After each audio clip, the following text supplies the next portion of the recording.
마태복음 24장 15절부터 28절까지 말씀 우리 다 함께 합독합니다.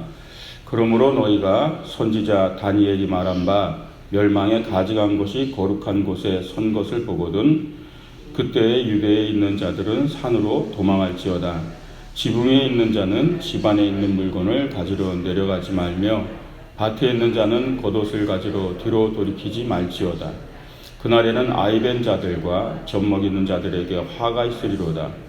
너희가 도망하는 이 겨울이나 안식일이 되지 않도록 기도하라. 이는 그때 큰 환란이 있겠습니다. 창세로부터 지금까지 이런 환란이 없었고 후에도 없으리라. 그 날들을 감하지 아니하면 모든 육체가 구원을 얻지 못할 것이나 그러나 택하신 자들을 위하여 그 날들을 감하시리라. 그때 사람이 너희에게 말하되 보라 그리스도가 여기 있다 혹은 저기 있다 하여도 믿지 말라. 거짓 그리스도들과 거짓 선지자들이 일어나 큰 표적과 기사를 보여 할 수만 있으면 택하신 자들도 미혹하리라. 보라 내가 너희에게 미리 말하였노라. 그러면 사람들이 너희에게 말하되 보라 그리스도가 광야에 있다 하여도 나가지 말고 보라 골방에 있다 하여도 믿지 말라. 번개가 동편에서 나서 서편까지 번쩍임 같이 인자의 임함도 그러하리라. 죽음이 있는 곳에는 독수리들이 모일지니라. 아멘. 한번 따라하시기 바랍니다. 멸망의 때에 주님의 품으로 가는 사람. 마태복음 이제 24장, 25장은 종말에 대한 얘기를 계속 나누십니다. 그래서 예수님이 무거운 말씀을 계속 하세요. 어떻게 보면 복음서, 예수님의 모든 사역을 담고 있는 이 복음서에 이 마태복음이 24장, 25장이 빠져 있다면 어떤 정말 하나님의 재림, 주님의 재림에 대한 그런 중요성을 아마 모르게 되고 신앙도 아마 그렇게 됐을 거예요. 근데 주님은 정말 마지막에 처음에 오셔서 산상수훈을 얘기하면서 이 땅에서 우리가 어떻게 살아야 될지를 얘기한 것처럼 마지막에 주님 떠나시기 전에 24장, 25장에 걸쳐서 주의 재림의 때를 얘기하면서 무엇을 주의해야 되는지 마지막 때에 일어날 일들이 무엇인지 그것을 쭉 말씀해 주신 거예요. 그래서 오늘은 이 주의 날에 대한 얘기를 합니다. 이 주의 날이라고 표현하는 혹은 야외의 날이라고 얘기하는 표현은 사도행전 2장에 이제 베드로의 설교에서부터 시작돼요. 베드로가 주의 크고 영원하신 날이 이르리니 하면서 그 쭉 설교 중에 나오는 내용이 있어요. 17절에 보면 이런 얘기예요. 주의 크고 영원하신 날이 이르기 전에 해가 변하여 어두워지고 달이 변하여 피가 되리라. 이런 표현을 썼어요. 그러니까 주님의 재림의 날, 그날은 굉장히 벌써 말씀 속에서도 그만큼 우리가 생각하는 것 같지 않고 힘들고 어려운 시기임을 얘기하는 걸 보여주죠. 그래서 이 주의 날은 구약 성경에서도 요엘 선지자의 말을 인용해서 이 베드로가 설교한 거거든요. 많이 나옵니다. 주의 날이라고요. 그래서 크게는 주님의 초림과 주님의 재림을 얘기해요. 근데 주님의 초림은 이미 이루어졌기 때문에 주님의 재림을 지금 의미한다고 보면 됩니다. 그래서 주의 날, 야외의 날 그렇게 표현되어 있어요. 성경에. 그래서 다니엘서를 예를 들어서 주님은 오늘 본문을 얘기한 거예요. 다니엘이 예언을 너희가 알지 않냐 이러면서 오늘 말씀이 쭉 이어져 갑니다. 이 다니엘의 예언이 뭐냐면 멸망에 가증한 것이 거룩한 곳에 설 때 그때가 주의 날의 시작이다 이런 표현을 하고 있어요. 그래서 이 말씀은 주 70년에 예루살렘 멸망 때 그것을 보게 되면서 더 크게는 예수님이 재림의 때로 이 말씀을 그렇게 해석하는 것이 일반적입니다.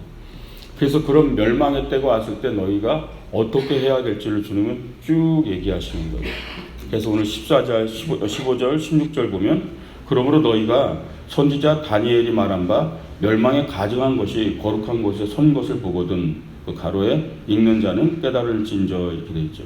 그때 유대에 있는 자들은 산으로 도망할지어다 이런 얘기를 하고 있어요. 다니엘서 9장, 11장, 12장에 걸쳐서 이 이야기가 기록되어 있어요. 그리고 이 예언은 실질적으로 이루어집니다.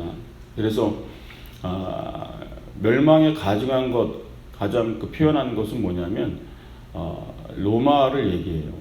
로마의 그 상징이 독수리였어요. 그래서 그 잔악한 그 왕 중에 하나 에피파네스라는 왕이 등장을 합니다. 근데 이들은 유대인을 핍박을 하는데 이 에피파네스는 왜 그렇게 핍박을 했냐면 유대인들을 다 헬라화 시키겠다 그랬어요. 그러니까 유대인들은 정말 이 율법과 말씀 속에서 그 살아온 사람들이잖아요. 어마어마한. 그러니까 이들의 모습을 완전히 헬라화 시키겠다 그래서 성경, 할례 금지, 안식일 금지부터 시작해갖고요. 돼지 피를 성전 제단에 뿌리고 그 로마를 상징하는 그 독수리를 금으로 만들어서 실질적으로 예루살렘 성전에다 제단 위에다 그걸 세워놨어요. 그럴 정도로 핍박이 심했고 많은 사람들이 이 신앙적인 핍박을 당하기 시작했죠. 유대인들은 로마에 대해서 이제 항쟁을 하기 시작하고 주 70년에 이제 마카비 전쟁이라고 가장 큰 극심한 로마 항쟁을 하다가 결국은 이제 마지막에 다 죽으면서 예루살렘이 이제 멸망하는 것이 이어져요. 멸망에 가증한 것이 가장 거룩한 곳 예루살렘 성전에 섰을 때 주의 날이 시작이다 이렇게 다니엘이 표현했던 것들이 일어난 거였죠. 이때 당시 이 로마에 항거하면서 죽은 사람들이 110만 명이 넘으니까요. 그때 당시 엄청나게 큰 숫자죠. 그리고 거의 100만에 가까운 사람들이 포로로 잡혀가고 끌려가고 완전히 망한 거죠. 그때 당시 엄청난 사람들이 죽고요. 사람들이 화형을 당하거나 십자가에 달려 죽거나 사자에 물려 찢겨 죽거나 막 가장 그 극심한 잔악한 핍박을 받았던 때가 이때였어요. 그러니까 사람들이 그때 예수를 믿는다라는 것 그 자체가 얼마나 힘들고 어려웠는가를 보여주는 그런 때이기도 한 거죠. 그래서 오늘 본문에 보면 21절에 이런 표현까지 했죠. 예수님이 이는 그때에 큰 환란이 있겠습니다. 창세로부터 지금까지 이런 환란이 없었고 후에도 없으리라 이런 표현을 쓰셨어요. 마치 다니엘의 예언이 이루어진 그때를 보면서 우리는 이제 말세를 마지막 때 어떻게 보면은 가장 그런 잔인한 그런 어둠의 때이기도 하라는 것을 주의 날을 표현하고 있는 거예요. 그러면서 주님은 이제 말씀을 쭉 이어가는 거예요. 주의 날이 임할 때 너희들은 깨달아라. 그리고 어떻게 해야 될지를 그날이 어떤 날일지를 표현합니다. 그러면서 16절에 이렇게 합니다. 그때 유대에 있는 자들은 산으로 도망할지어다. 왜 산으로 도망하라고 하냐면 근데 이 말씀은 나중에 이제 사람들이 이해하게 되죠. 환란이 임했을 때 이 유대인들은 어디로 도망갈 생각을 하냐면 성전으로 피합니다. 왜냐하면 하나님 계신 곳이고 성전이 가장 안전하다고 그들의 신앙 속에서는요. 하나님이 계신 곳이 성전이니까. 그래서 예루살렘의 가장 성전으로 이 환란이 임했을 때 실질적으로 모든 사람들이 모여들었었어요. 예루살렘으로. 근데 디도 장군은 예루살렘을 포위하고요. 그리고 거기서 사람들을 죽이고 거기 있는 사람들을 다 포로로 잡았던 거예요. 근데 예수님 말씀을 믿었던 사람들은요. 산으로 도망을 쳤어요. 예루살렘 성전으로. 그러니까 예수님은 이 얘기를 하신 거죠. 그래서 산으로 도망가고 굴로 피하고 이랬던 사람들은 살았습니다. 그러니까 예수님 말씀이 의했던 것 중에 하나인 거죠. 저는 이 말씀 생각하면서 그런 생각을 했어요. 오늘 제목을 주님의 품으로 가야 한다는 것이. 결국 나의 피할 바위요 산성이라 그랬잖아요. 그죠? 산으로 도망치라는 말에는 그런 의미가 담겨 있다고 봐요. 그저 눈에 보이는 성전, 거기 하나님이 계신 예루살렘 성전, 글로 피하는 것이 아니라 진짜 우리가 피할 주 예수 그리스도 그분의 품으로 피해야 된다라는 거예요. 그래서 이 말씀 속에는 더욱더 말세에는 주님을 향하고 주님과 함께 주님의 품에 거해야 되는 걸 믿으시기 바랍니다. 그게 바로 우리 안에 있어야 된다는 거예요. 17절에 보면 이런 표현들이 또 있죠. 지붕 위에 있는 자는 집 안에 있는 물건을 가지러 내려가지 말라.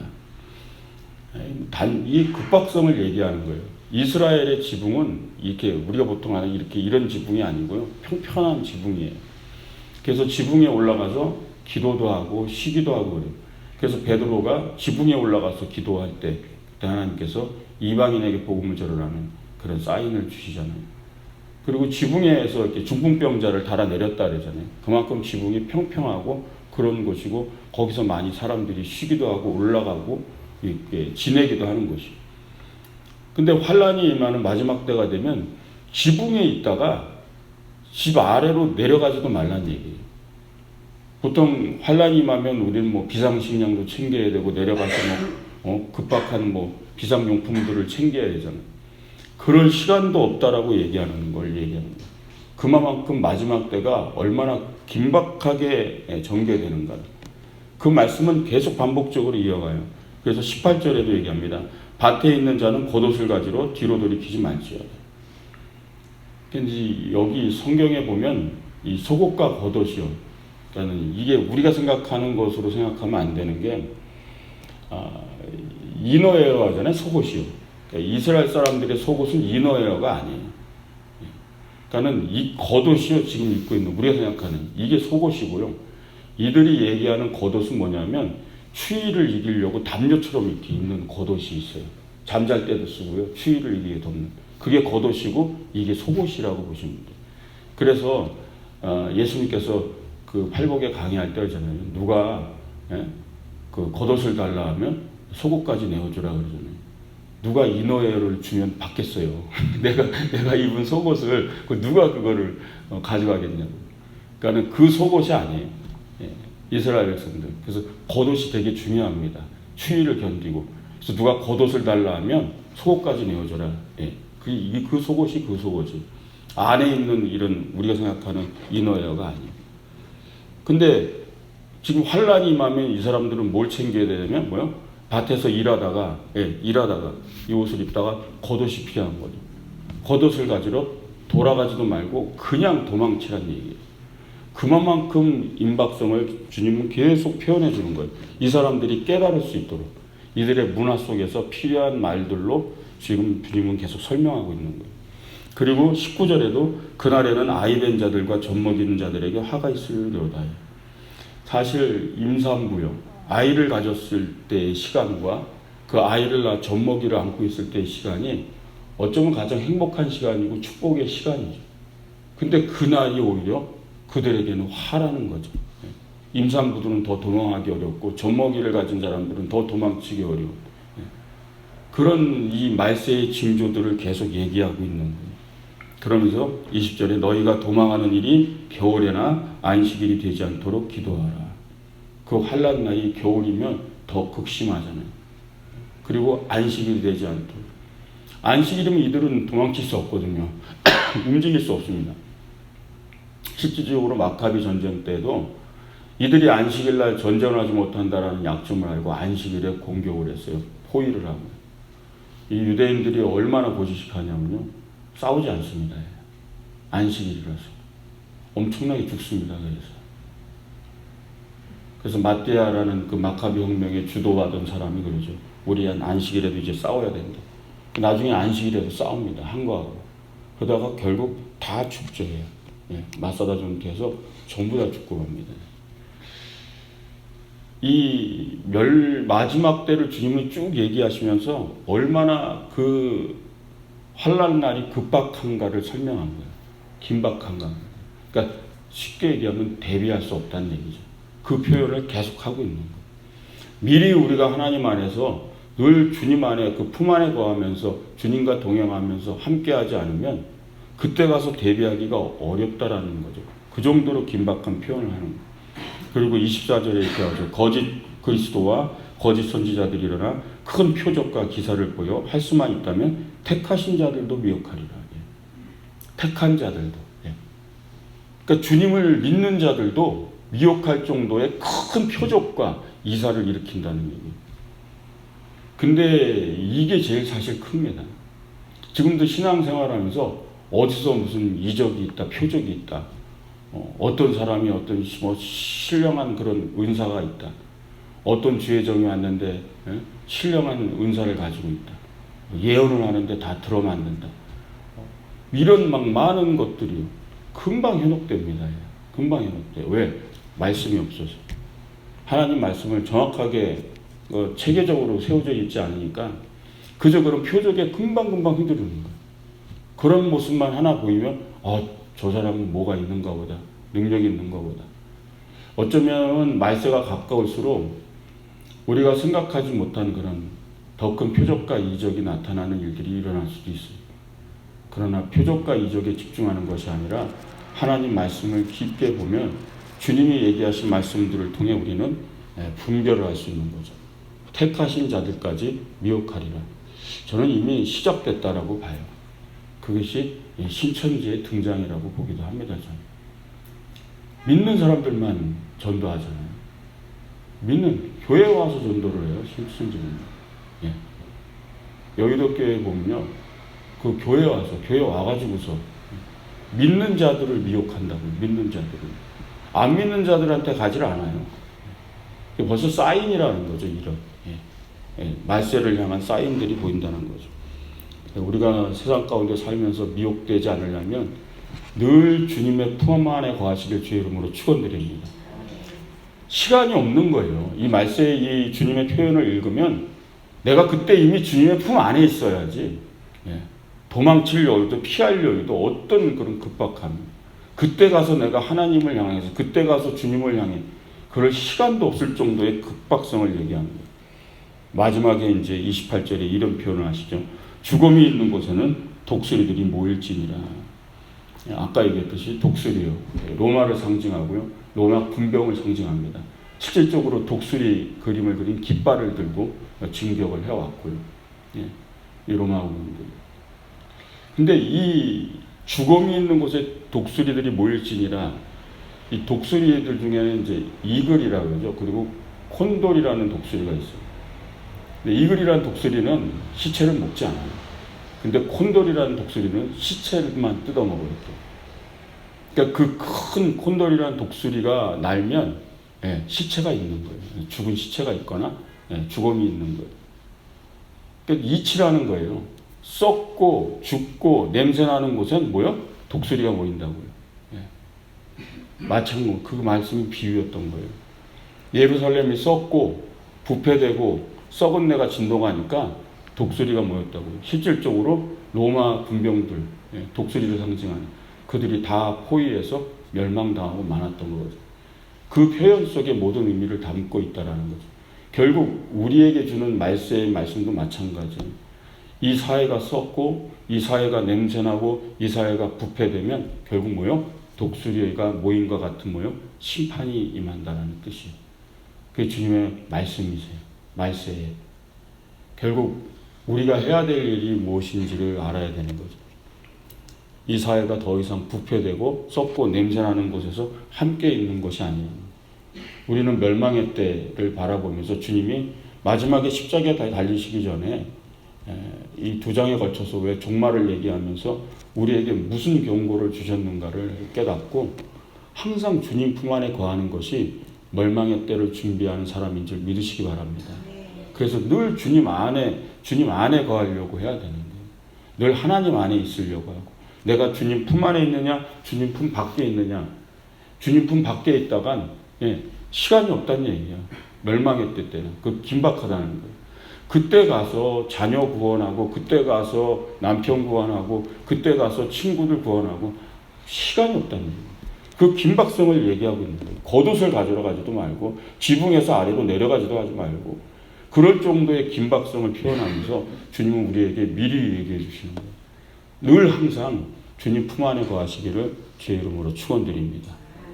그런 자들만이 바로 멸망할 때 주님의 주의 날 재림의 때를 바로 준비할 수 있는 거예요. 그래야만 하나님 안에서 진정한 은혜의 삶을 사는 줄 믿으시기 바랍니다. 마태복음 24장, 25장은 무거운 말씀일 수밖에 없어요. 그러나 주님이 꼭 주고 싶었던 말씀 중에 하나였고 그것을 미래를 대비하는 우리들에게 이 말씀을 주시고 그리고 주님은 이제 십자가를 향하여 가시는 거예요. 이 마태복음 24장, 25장에 거친 말씀들 신랑 맞을 준비부터 해서 쭉 이어집니다.